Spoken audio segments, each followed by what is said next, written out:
दयानतदारी से बचाए, आप यही खाते हैं घर में? कहने लगे नहीं। तो मैंने कहा फिर हमने बच्चे मारने के लिए तो नहीं ना रखे हुए, क्या वो वाला घी अल्लाह के रास्ते में प्यारी चीज दे रही है ना, इसलिए गले गले नोट लोग मस्जिद के गले में डाल जाते हैं, फटे हुए डाल जाते हैं, कहते हैं जोड़ लेंगे मौलवी साहब। और खुदा के बंदे प्यारी चीज देनी थी तूने, और तूने उसका तर्जमा उल्ट कर लिया है। समझ ले, रमजानुल मुबारक में किसी गरीब की मदद करनी है तो साथ उसकी इज्जत भी करनी है। नबी पाक अलैहिस्सलाम के दरवाजे पर जब से, ये जुमला एक है लेकिन बड़ा कीमती है, सहाबा कहते हैं जब हम दरवाजा रसूल पे जाते थे खैरात भी मिलती थी और इज्जत भी मिलती थी।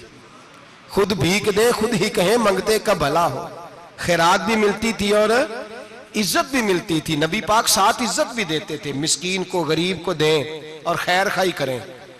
जूते बेचने वाले जूतों के रेट सस्ते करें, कपड़ा बेचने वाले कपड़े का रेट, दर्जी साहब भी रेट सस्ता करें, दुकानदार भी चीजों का रेट, हकीम साहब पैसे कम लें, डॉक्टर पैसे कम करें, हुकूमत निर्खों में कमी करे, और ये काम इज्तिमाई तौर पे करें। मेरे नबी पाक ने फरमाया रमजान गमखारी का महीना है, इसमें गमखारी करनी है, दूसरे का ख्याल करें, इशार करें, कुर्बानी करें।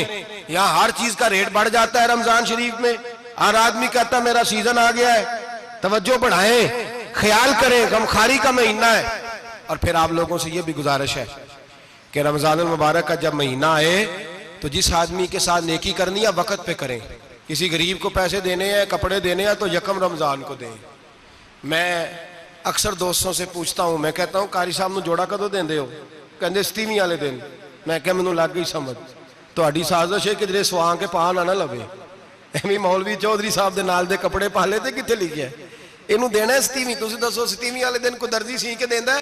ਉਹਨੂੰ 3 ਗੁਣਾ ਵੀ ਪੈਸੇ ਦਈਏ ਤੇ ਕਹਿੰਦਾ ਜਿਹੜੇ ਬਾਕੀ ਨੇ ਉਹਨਾਂ ਦੇ ਨਹੀਂ ਬਟਨ पे ਲੱਗਦੇ ਮੇਰੇ ਕੋਲੋਂ, कित्थों जोड़ा सीख? तो किस दिन देते हो कारी साहब को? क्या मकसद है? पहनने के लिए दे रहे हो या इसलिए दे रहे हो कि ना पहन सके? तो भाई आप जब किसी को कुछ चीज देंगे तो कब देंगे? जब वो इस्तेमाल कर सके। गरीब को लोग फतराना देने जाते हैं ईद से 1 दिन पहले, तो क्या करेगा उसका? वो ना तो कपड़े खरीद सका ना रोटी ला सका।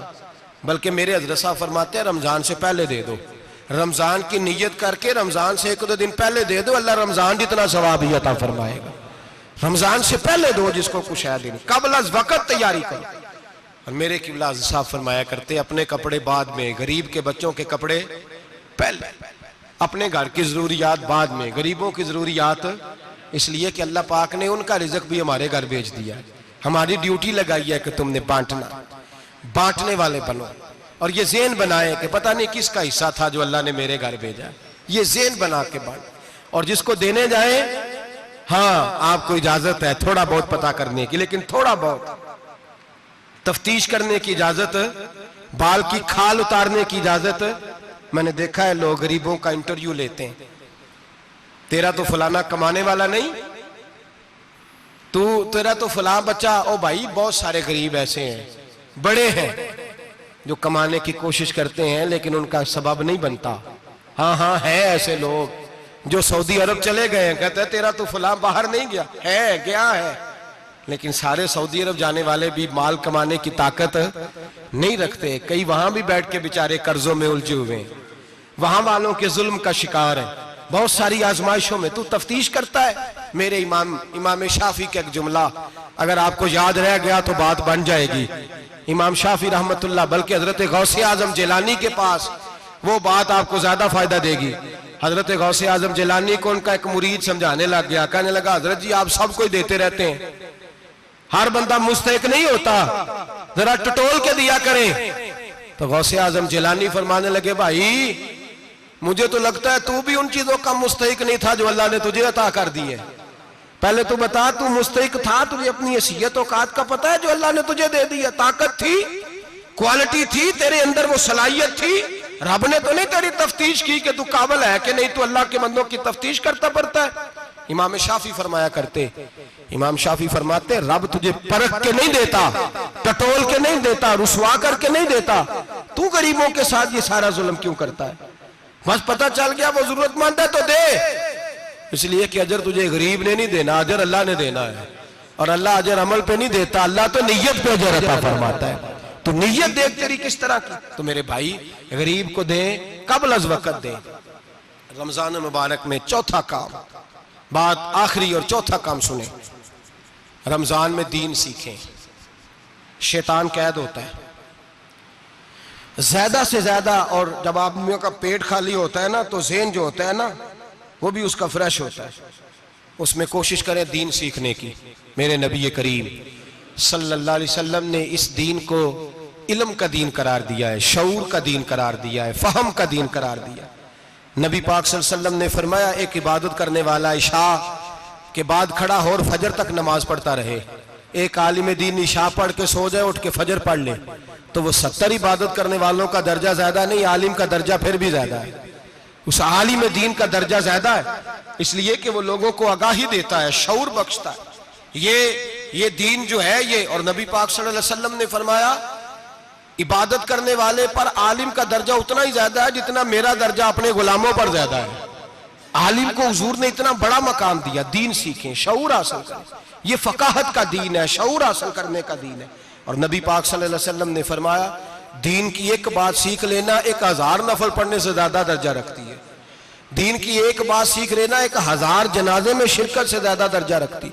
दीन की एक बात सीख लेना, मेरे नबी पाक सल्लल्लाहु ताला अलैहि वसल्लम इरशाद फरमाते, 1000 मरीज की इयादत करने से ज्यादा दर्जा रखती। फरमाया, जिसने रात के एक लम्हे में दीन की एक बात सीखी, अल्लाह उसे सारी रात इबादत करने से ज्यादा सवाब अता फरमाएगा। मेरे अर्शा फरमाया करते, जब सीखने वाले को यह सवाब मिलेगा तो बताइए सिखाने वाले को कितना सवाब मिले, उसे अल्लाह कितना दर्ज। रमजान आ रहा है, शैतान कैद है, दीन फैलाने की कोशिश करें, जद्दोजहद करें। बड़ी नींद आती है फजर पढ़ के, लेकिन अगर किसी का इरादा बन जाए कि दीन सीखना भी है और दीन बच्चों को, तो फिर कोई नींद गलबा। एक मिसाल एक आलिम ने समझाई। कोई बुजुर्ग थे, दरवेश आलिम, उनके पास एक औरत आई, कहने लगी, मैं बच्चों को सवेरे बड़ा जगाती हूँ, बच्चे जागते नहीं नमाज के लिए। बड़ा अजीब जवाब दिया बुजुर्गों ने, दरवेश ने, आलिम ने। कहने लगे, बीबी क्यों नहीं जागते, जगाया कर, बेदार किया कर, उठाया कर। कहने लगी, बड़ी जद्दोजहद करती हूँ, उठते नहीं, बेदार नहीं होते। अल्लाह वाले थे ना। कहने लगे, ये बता, अगर उस कमरे में आग लग जाए तो फिर बच्चों को कैसे बेदार करेगी? आग से बचाने के लिए क्या करेगी? फिर तो बालों से पकड़ भी घसीटना पड़ा तो घसीट के कमरे से लाऊंगी, फिर तो चोटें लगती हैं तो लग जाए, फिर मैं परवाह नहीं करूंगी।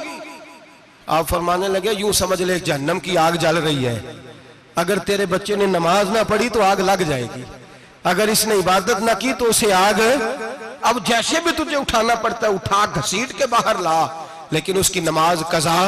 नींद बड़ी आ रही है सवेरे, लेकिन अगर दीन ना सीखा तो मुश्किल हो जाएगी। जैसे भी अपने आप को जगाना चाहिए, हिम्मत करनी चाहिए, दलेरी करनी चाहिए। हमेशा मिदहत खैरुल अनाम में गुजरे